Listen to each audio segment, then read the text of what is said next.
নমস্কার, আমি ঝুনু সরকার। আমার এই চ্যানেলে আমি নিজের লেখা উপন্যাস, গল্প, নানা প্রতিবেদন পড়ে থাকি। আজকে আমি একটা গল্প নিয়ে এসেছি। গল্পটার নাম মায়া। শুরু করছি আজকের গল্প, মায়া। টুনি আর ফুলু যমজ বোন। বাবা চাষি মানুষ, চাষবাস করেন, তাও নিজের কোনো জমি নেই, পরের জমিতেই চাষ করে। মাঝ বয়সে এসে পৌঁছেছে। টুনি মাধ্যমিক পরীক্ষায় টেনে টুনে পাশ করার পর আর এগোয়নি। ফুলু এবছর 12 ক্লাসের পরীক্ষা দেবে। ফুলুর এত পড়াশুনোর ইচ্ছে, বাবা পরাণ মণ্ডল তাই কষ্ট করে হলেও ফুলুর পড়াটা চালিয়ে নিয়ে যেতে চায়। বুকে একটা চাপা গর্ববোধ হয়। তার দুটো মেয়ে বলে কত লোক যে তাদের কত কথা শুনিয়ে গেছে, এখনও শুনিয়ে যায়। পরাণ আর রাধা তাতে কোনো উত্তর করে না। পরাণ আগে তার বউ রাধাকে বলতো, রাধা, তুই কারোর কথায় কান দিবি না। ভগবান আমাদের সন্তান দিয়েছেন, দেখবি আমরা ঠিক ওদের দায়িত্ব নিয়ে মানুষ করব। রাধা বড় বড় চোখ করে স্বামীর সব কথা শুনত। কিছুদিন পর এই গ্রামের মোড়ল একদিন সন্ধেবেলায় পরাণের বাড়িতে আসে। পরাণ আর রাধা মোড়ল মশাইকে দেখে তো অবাক। পরাণ কী করবে বুঝে উঠতে পারে না। তাড়াতাড়ি একটা চেয়ার এনে মোড়ল মশাইয়ের দিকে এগিয়ে দেয়, আর রাধা এক গলা ঘোমটা দিয়ে মোড়ল মশাইয়ের জন্য এক বাটি মুড়ি সাথে নারকোল আর বাতাসা দিয়ে বাটিটা মোড়ল মশাইয়ের সামনে রাখে। পরাণ এবার মোড়লের সামনে এসে বলে, কেমন আছেন মোড়ল মশাই? পরাণ যাও বা দু একটা কথা বলার চেষ্টা করছে। রাধা তো কথা বলতেই পারে না। মোড়ল মানি লোক, তিনি তাদের বাড়িতে এসেছেন, এটা তো বিরাট ব্যাপার। পরাণ এখনও জানে না কেন মোড়ল মশাই তাদের বাড়িতে এসেছে, আর এটাও বোঝে যদি তিনি কোনো কারণে আসেন সেটা না বলে চলে যাবার মানুষও তিনি নন।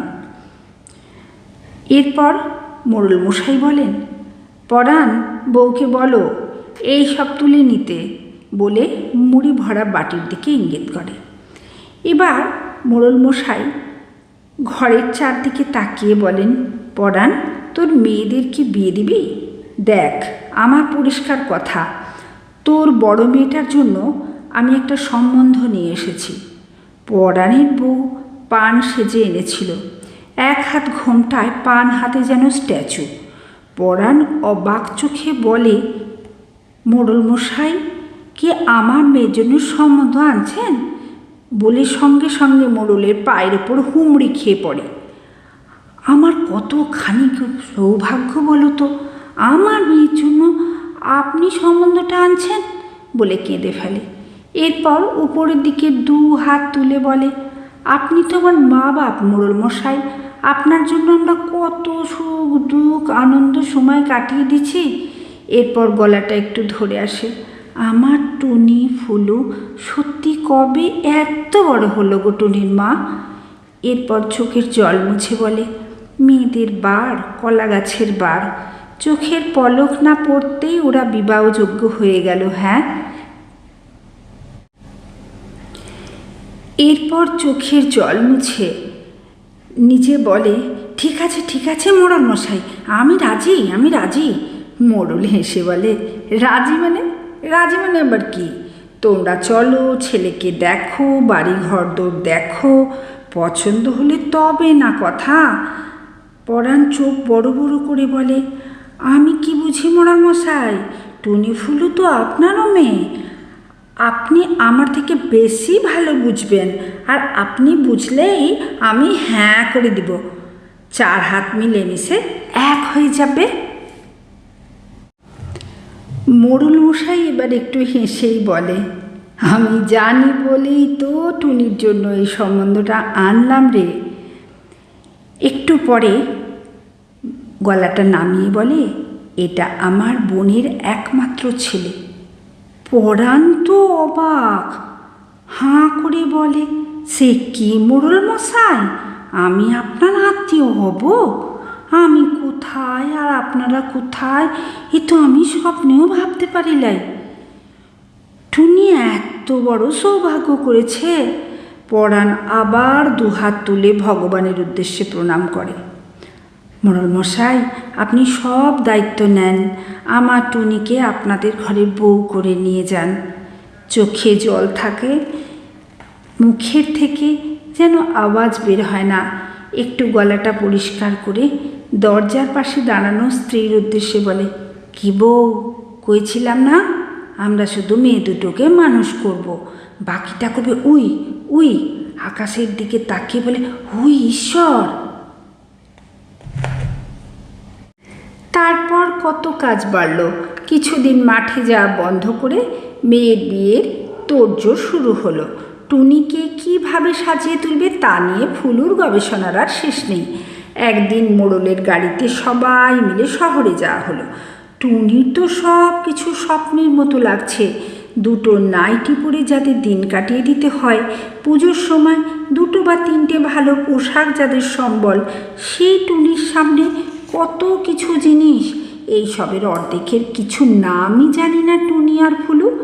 ওদের বাবাও যতটুকু পারছে কেনাকাটা করছে, আর মনের ইচ্ছে সব জিনিসপত্র কিনে দিচ্ছেন ওই মোড়ল মশাই। মোড়ল বাবুর একমাত্র বোন নিবেদিতা আর তার একমাত্র ছেলে অঞ্জন। ছোটোবেলাতেই অঞ্জনের বাবা মারা যায়। অঞ্জনের বাবা ছিলেন মানে নিবেদিতার স্বামী ছিলেন আর্মির অফিসার। তখন থেকে মাত্র 6 বছরের অঞ্জনের সব কিছুর দায়িত্ব নিতে চেয়েছিলেন তার মামা বিমানবাবু মানে মোড়ল মশাই। নিবেদিতার স্বামী মারা যাওয়ার পর কিন্তু নিবেদিতা দাদার কাছে আসেনি। 6 বছরের ছেলেকে নিয়ে নিজের শ্বশুর বাড়িতেই ছিল। তবে এই মোড়লবাবু কিন্তু খুব কর্তব্যনিষ্ঠ ব্যক্তি। তিনি সব সময় বোনের আর বোনপুর সব খবর দিতেন। বোনের শ্বশুর বাড়ির লোকজন কিন্তু খারাপ ছিল না, তাই মোড়ল মশাইও আর খুব একটা জোর করেননি। তার কথা হলো যে যেখানে অ্যাডজাস্ট করে নিতে পারে সেখানেই সে সুখী। কিন্তু তার ভাগনার বিয়েতে সব দায়িত্ব নিবেদিতার দাদা নিজের কাঁধে নিয়েছে, আর তাই তার পুরো কাজটা নিপুণভাবে করে দিচ্ছে। খুব ধুমধাম করে অঞ্জনের সাথে টুনির শুভ বিবাহ সম্পন্ন হয়ে গেল। টুনির একটা নতুন জন্ম হলো। বাবা মা ফুলু সকলের বোঝার আগেই টুনি অন্য ঘরে শরিক হয়ে উঠল। টুনির বাবা মা ঈশ্বরকে অনেক ধন্যবাদ জানালো। ফুলুও বোধ হয় তার চিন্তা ভাবনার পরিধিটা একটু বাড়ালো, মানে বাড়িয়ে নিতে শিখলো আর কি। মনের সাহসও পেল সবাই। মোড়ল মশাই খুব খুশি। এইবার সব কিছুই নিজের মতো চলতে লাগলো। অঞ্জনের ছুটি ফুরিয়ে এলো, আবার ফিরে যাবে কাজে। আর্মিতে তো বেশি ছুটি পাওয়া যায় না। তাই বউকে ছেড়ে অঞ্জন ট্রেনে উঠল জম্মুর উদ্দেশ্যে। নিবেদিতার নতুন বউকে নিয়ে দেশের বাড়ি গেল। সেখানে নিবেদিতার অনেক আত্মীয় স্বজন, তারা সবাই কিন্তু গ্রাম ছেড়ে শহরে যেতে পারেনি বিয়ের সময়। তাই বউকে দেখাতে নিবেদিতা গ্রামে চলে এলো। এইখানে এসে টুনির কিন্তু খুবই ভালো লাগছে। এই গ্রামটা তাদের গ্রামের মতোই। জমিগুলো সব শস্যে ভরা, পুকুরগুলো জলে ভরা, যেন লক্ষ্মীর আশীর্বাদ। দিন 15 পর প্রায় সবটাই চেনাশোনা হয়ে গেল। এবার টুনি রান্নার সব জোগাড় করত, নিবেদিতা রান্না করত। খাওয়া দাওয়ার পর একটা পুকুর আছে তাদের বাড়ি থেকে কয়েক পা হেঁটে, সেখানে বাসনগুলো নিয়ে বসতো। বাসন মাজতে নিবেদিতা বারণ করতো, ঘরেই বাসন ধুয়ে নিতে বলতো। কখনো নিবেদিতা নিজেই ধুয়ে নিত, কিন্তু টুনি কিছুতেই নিবেদিতাকে কিছু করতে দিত না। বলতো, মা, আমি আমার বাড়িতে এই সব কাজ করতাম। আমার মা তো জমিতে কাজে যেত বাবার সাথে, ফুলু পড়াশোনা করতো, আমি ঘরের সব কাজ করতাম। আমার এই সব কাজ করতে না খুব ভালো লাগে। টুনির সরলতায় নিবেদিতা মুগ্ধ। নিবেদিতা দুপুরে নিজের ঘরে বিশ্রাম নিতে গেলে টুনি বাসনগুলো নিয়ে চলে আসতো এই নিস্তব্ধ পুকুরে। টুনি চুপচাপ জলের দিকে তাকিয়ে থাকতো। পুকুরে কত মাছ, কয়েকটা ভাত খাবার জন্য ঝাঁকে ঝাঁকে আসতো। টুনি জল নাড়াতো না, ওরা সব টুকটুক করে ভাত খেত। টুনি একাই হাসত। পুকুরের চারদিকে আম, জাম, জামরুলের গাছ, পুকুরে গাছে ছায়া পড়তো, বেশ লাগতো। বাড়ির কথা মনে পড়তো, অঞ্জনের কথাও ভাবতো। খুব বেশি আলাপ তো হয়নি, এখনও 1 মাসও হয়নি তার বিয়ে হয়েছে। নিস্তরঙ্গ পুকুরে নিজেকে দেখে, এখন নিজেকে যেন অচেনা লাগে। এই কয়েকদিনে একটু যেন ভরাট হয়েছে তার শরীর, মুখ, বুক যেন এক গর্বিত নারী। সবটা বোঝে না, বুঝে ভেবে উঠতেও পারে না, শুধু এইটুকু বোঝে বিয়ের পর মেয়েদের আর একটা জন্ম হয়, এটা তার নবজন্ম। এই সব ভাবতে ভাবতে বাসন কটা মেজে নিয়ে আস্তে আস্তে উঠে আসে পুকুর থেকে। এই একাকী দুপুরবেলা পুকুরে এসে বসে থাকতে তার খুব ভালো লাগে। বাসন ধোয়া তো একটা বাহানা মাত্র। এই কদিন হলো এখানকার একটা কুকুরও টুনির খুব কাছের হয়ে গেছে। টুনি তাকে রোজ দুবেলা খাবার দেয়, ব্যাস টুনির সাথে সে এই পুকুরের ঘাটে এসে চুপচাপ শুয়ে পড়ে গাছের তলায়। টুনি ওর নাম রেখেছে বালু। বালুকে খুব ভালোবেসে ফেলেছে এই কদিনে। নিবেদিতা হেসে বলে, বালু তোর বডিগার্ড, আমি এবার নিশ্চিন্ত, বালু তোর সাথে থাকে সব সময়। আজ পুকুরে এসে দেখে কে যেন বসে আছে ঘাটে, এক মাথা চুল খোলা, পিছনের দিকটা দেখে বোঝে তারই মতো কেউ হয়তো ঘাটে বাসন ধুতে এসেছে।